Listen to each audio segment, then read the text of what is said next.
Hi, welcome back to my channel. Thanks for joining me. Today I'll be doing my October wrap-up.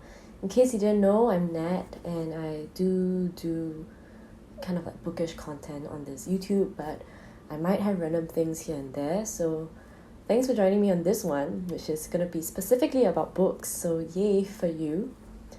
I would like to say that I'm really bad at following up with TBRs. At the start of October, I did want to complete 5 books, but out of those 5, I only completed 1, and I ended up completing, I think like 4 other books that were not even on my TBR.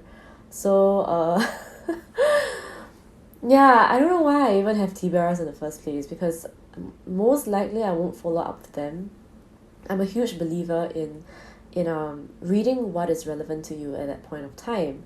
And oftentimes when you pick up a book, you're like, oh, this sounds really interesting, I might read it.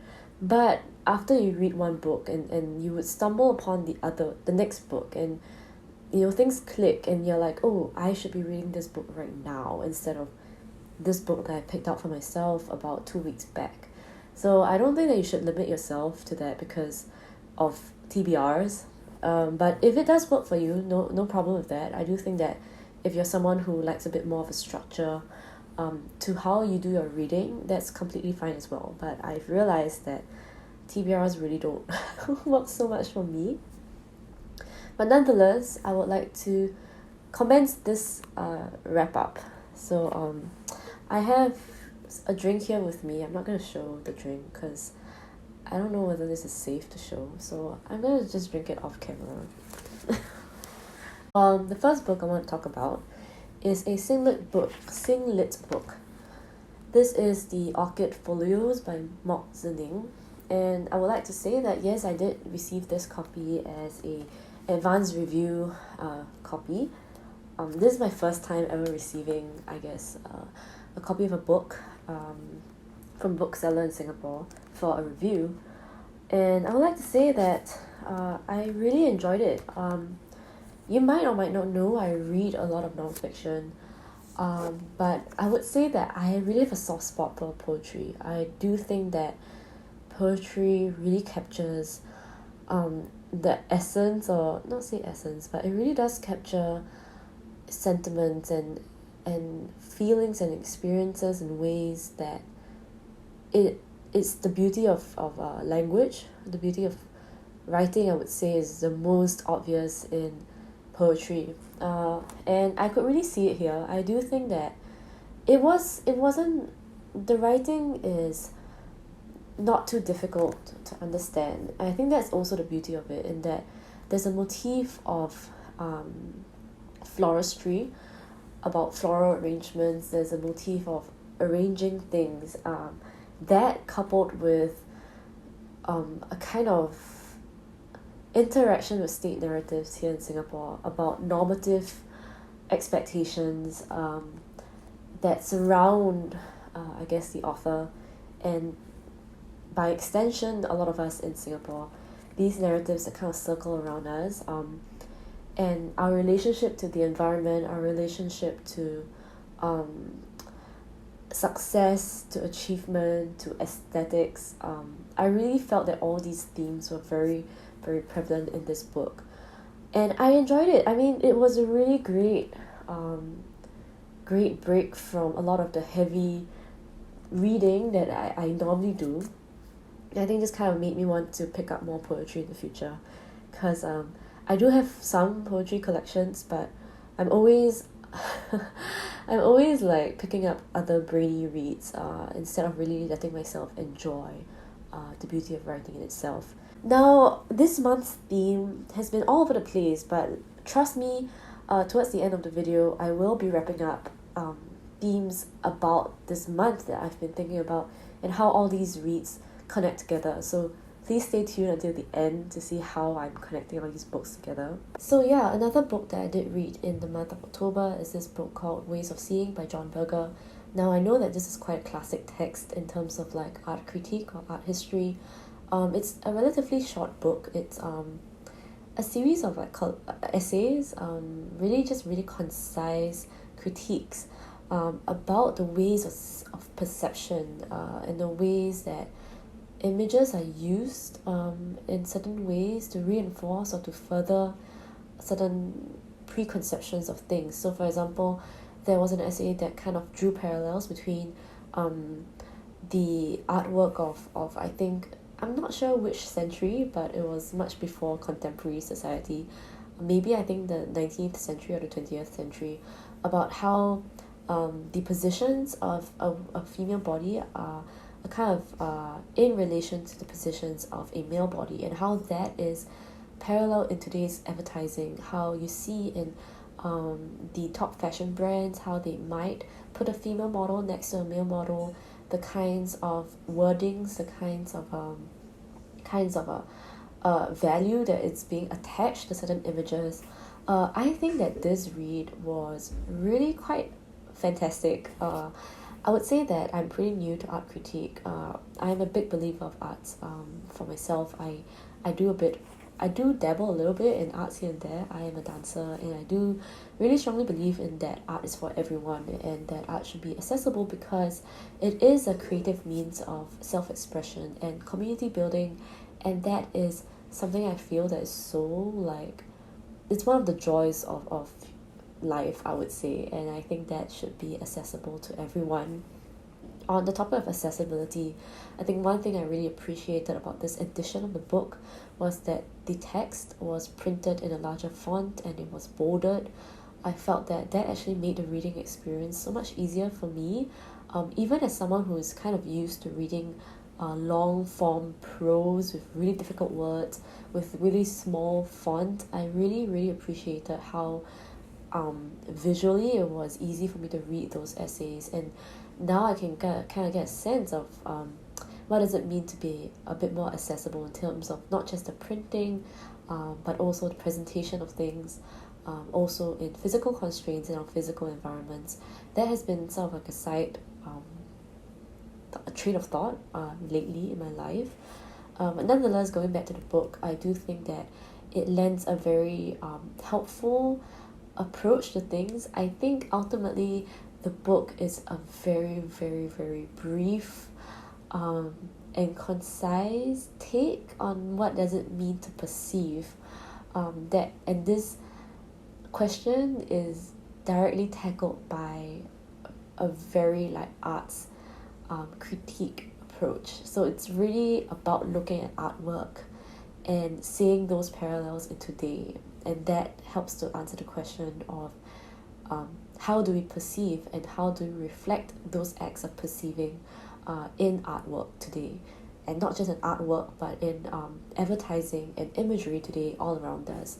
I think this is a very important idea moving forward, because nowadays I've been really thinking a lot about being in a digital world. What does it mean to be a person living alongside a virtual life, in addition to being offline? What does human community look like virtually, digitally, and what does that mean for our physical or offline ways of interaction?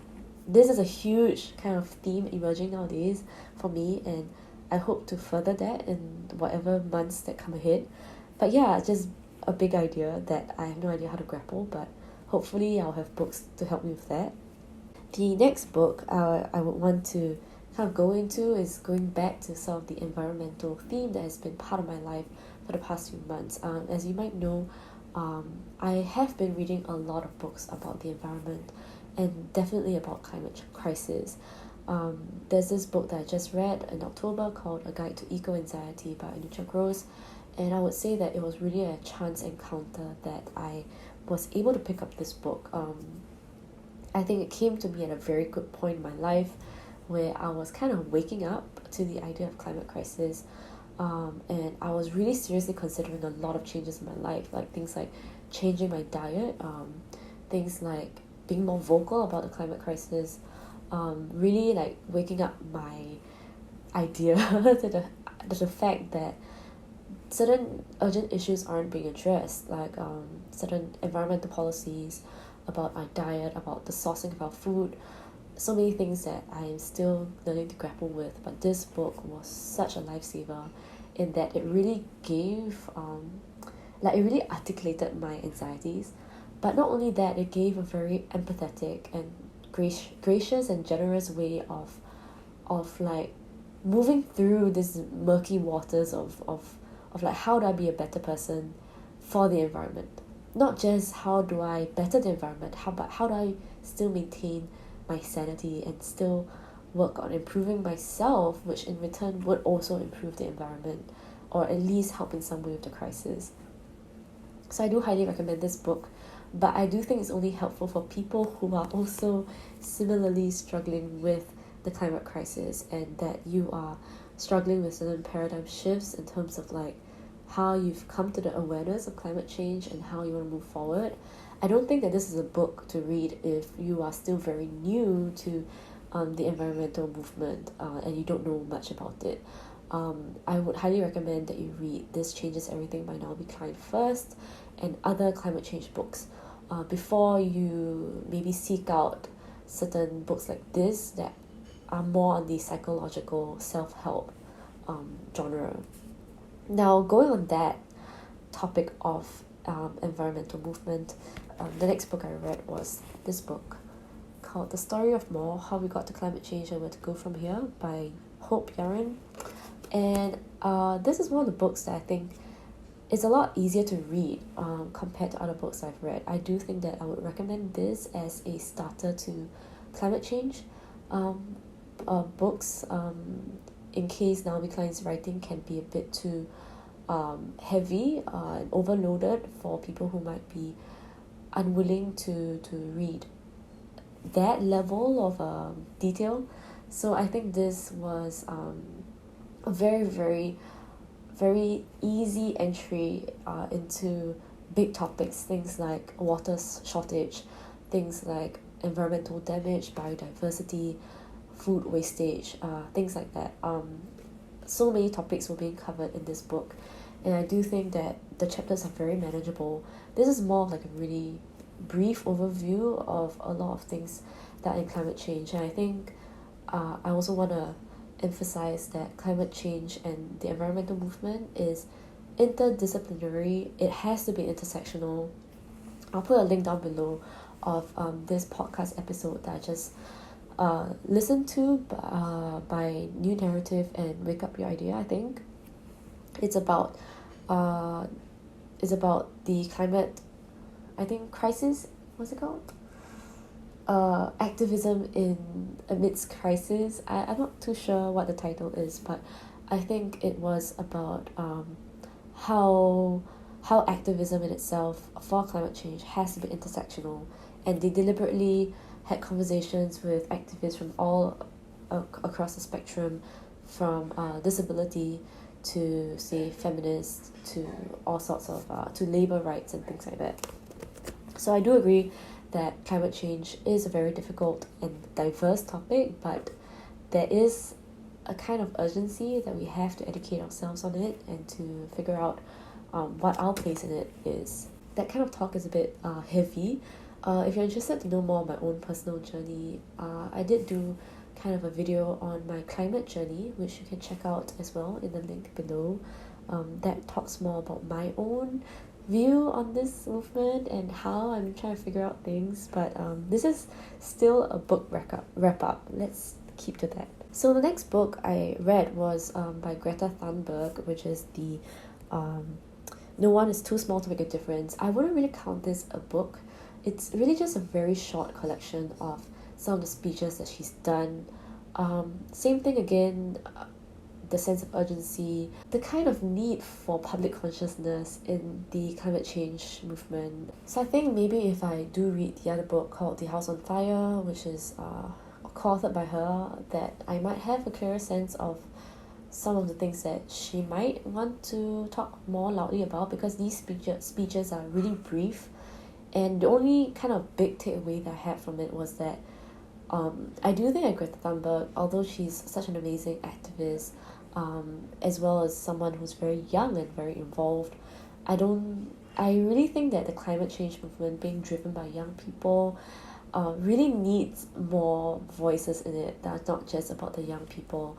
It is very tiring for young people to be the forefront of climate change always, This is something that Naomi Klein also kind of shared in the talk that she did with the Singapore's Writers Festival, in which that the young people are driving it forward, but we need people across the board. We need parents, we need educators, we need members of the community that are from different age groups to understand the crisis and to take part in it, because as we all know, as much as young people are vocal about things, most of the time we are not the ones that are holding leadership positions. We are not the ones directly in charge of power, and hence we might be making a lot of noise, but if that noise does not get translated into decisions of authority, then it's kind of redundant in some sense.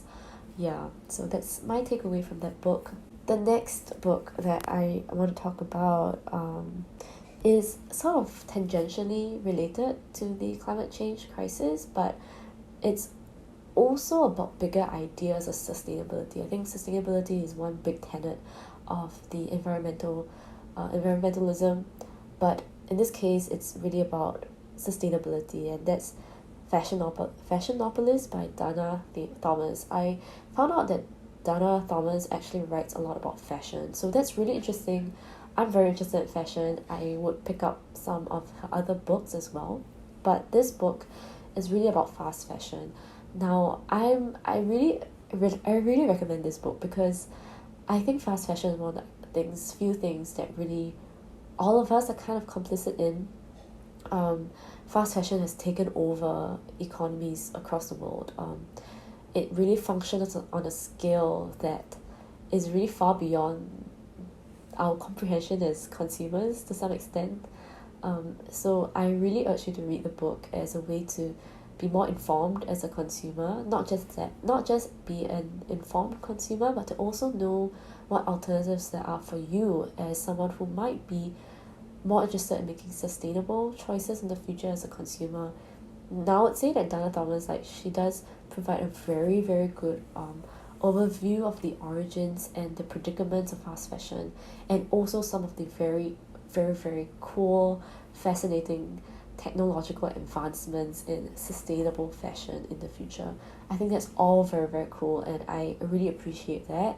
I think what I've been thinking about is really about the short-term transition. How do we make sure that economies today can sort of safely transition into green economies in the future, and that all these technologies are often limited to economies that can afford them. So normally these are countries in the global north, which are like countries that are a lot more advanced with their technology, a lot more able to afford outsourcing their labor to other countries. These are countries where the standard of living is usually higher, disposable income is usually higher, people are a lot more forward thinking and innovative because they can afford to be so, because they have access to education, to resources, etc. So with that in mind, I am now more interested in understanding kind of like the scales of economies. Now, economics is really something that's super out of my comfort zone. I've never taken an economics class. I've never taken any class that's on, economies, about business, about like stocks and markets. I've never done that. So now I realize oh no, I've read myself into this corner where I must now challenge myself to read up on economics and to read up on labor theory, etc., etc. Speaking of labor theory, David Graeber and Bullshit Jobs, written by him, is a great starter to that, to the kind of overall understanding of what labor is today in today's world. I am really, really rambling a lot in this episode. There's just so much that happened in October. I hope you understand. It's really a month of reading for me.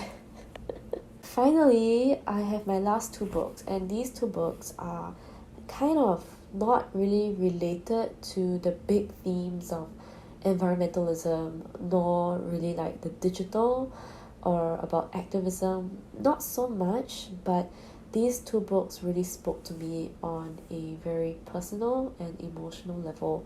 So the first book I want to share is this book called Dancing at the Pity Party. It's a graphic memoir by Tyler Feder, and honestly, wow, I don't know what to say about it. I think it is such an a heartwarming read. I really don't know how to describe it, because for me, right, I always read non-fiction. So with non-fiction, it's very easy to describe because you're just talking about theoretical things. You're talking about ideas and vocabulary that's very detached sometimes. So that's very easy to describe for me. But when it comes to reads that are a lot more personal, I'm at a loss of words lah. So I think nowadays a graphic comic format has really been really really enjoyable for me. I do really appreciate how sincere the story comes across through this graphic comic concept as in format. And the idea of grief is something that I haven't really personally encountered before. Just to make another connection to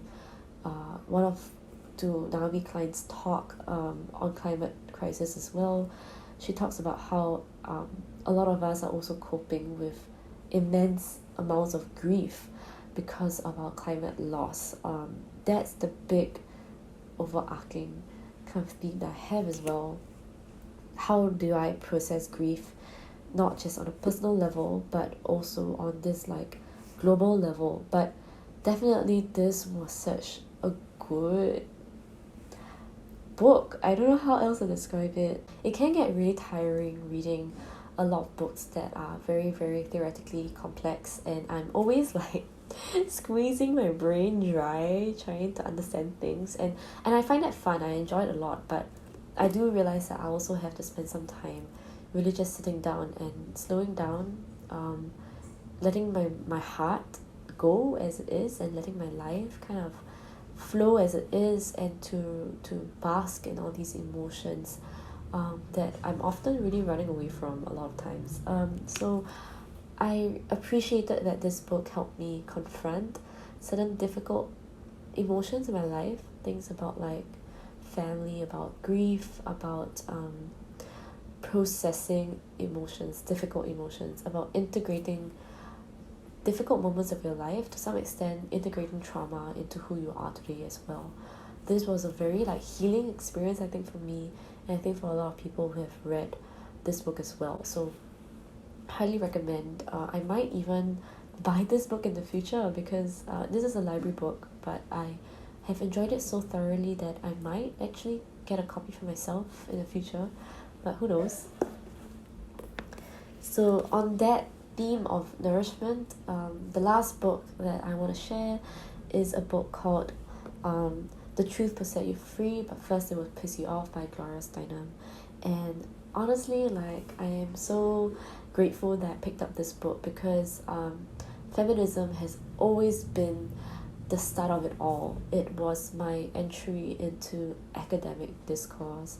It was my entry into the idea that the personal is political, and that vocabulary and language and theory can be such strong forms of empowerment. That's where it started for me. And I have loved really reading and drawing on the power and the kind of liberation of feminist thinkers and advocates, feminists themselves, and that really gives me the strength and the motivation to do what I like to do, and to read up more and to challenge myself. So reading this by Gloria Steinem, like also this book helped me learn more about Gloria Steinem as a feminist herself, going into her life story, going into the things that she's done, contemplating, like issues of what is feminism, what is inclusivity in feminist movement. That also extends to what is inclusivity across all kinds of activism. But fundamentally, this was like a celebration of I guess her life, but also of the friendships around her, because it was a book of quotes, basically quotes and reflections, quotes that she is inspired by, and like many things that she has said, but also quotes of her friends and allies and fellow feminists about the movement and about life in general. And seeing those quotes in my eyes, like right in front of me, was like, yeah, you're right, you're right. It really gave me the energy that I didn't know I needed. It really gave me that boost of confidence that I was really lacking at that time.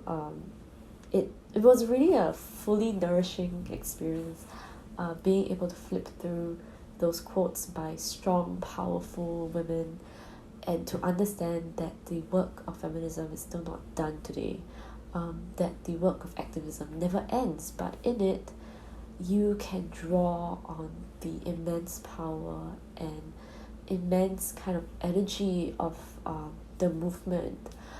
This is something that, again, Naomi Klein mentioned in her talk.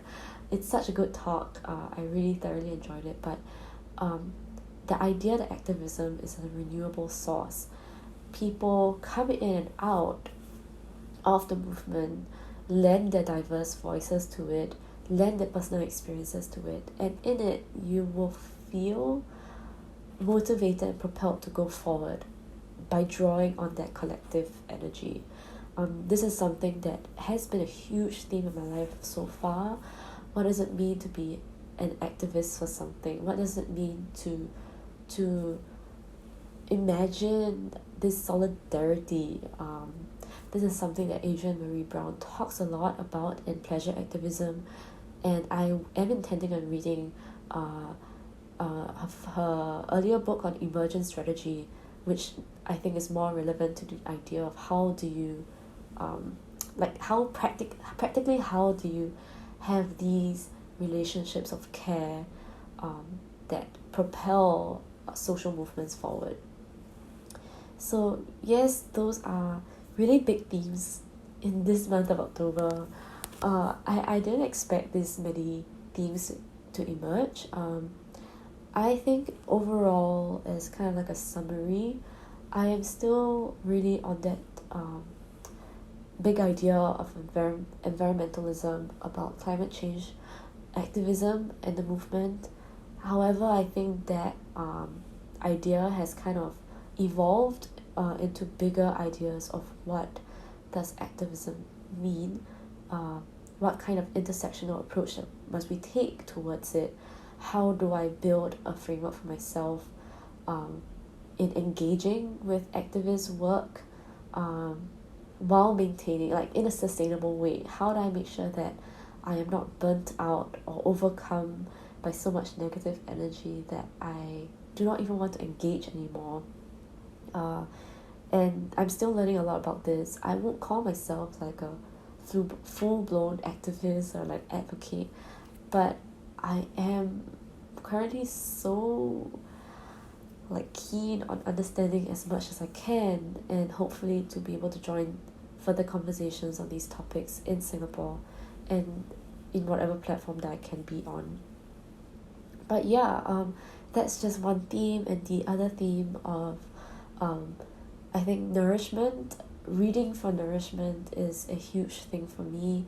This October I did read a few books that I didn't expect to read that really gave me a lot of comfort, gave me a lot of tenderness, moments of reflection, moments of being myself. The poetry, the graphic memoir, the quotes.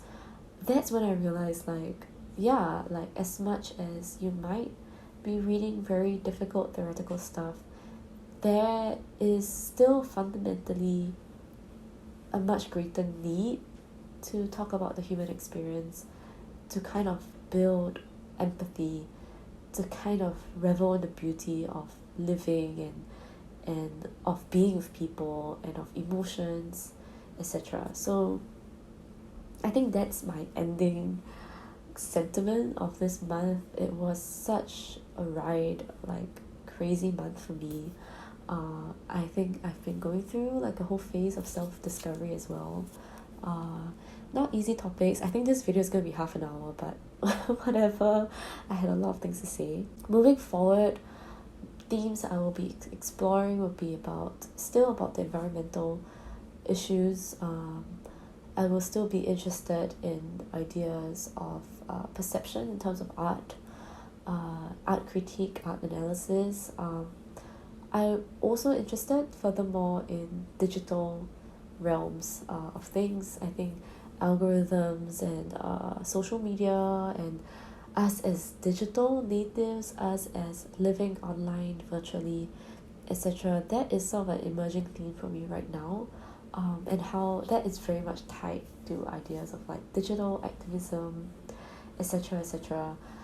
The whole digital thing is really so much to unpack, but there's so much scholarship out there talking about this, so I'm pretty excited to get into that as well. So nonetheless, that's all I have. Thanks for staying with me all the way. If you have, honestly, this was just so much, and I know that it can be overwhelming if you're listening to this whole thing, but I really do sincerely believe that reading is a deeply like meaningful, like personal and meaningful process for myself. So it's very important for me to make such connections across the books that I've read and how that relates to bigger themes in my life. So yeah, thanks. I hope you've enjoyed this video, and I hope that you're having a great month of November. Do check out my next wrap up in the future. I think November is going to be a pretty interesting month for me, so cool. Hope that you're having a good day. If not, have a good night's rest, and I hope that you'll have a much better day tomorrow. If not, just chill and relax and take care of yourself. So yeah, see you next time, and thanks.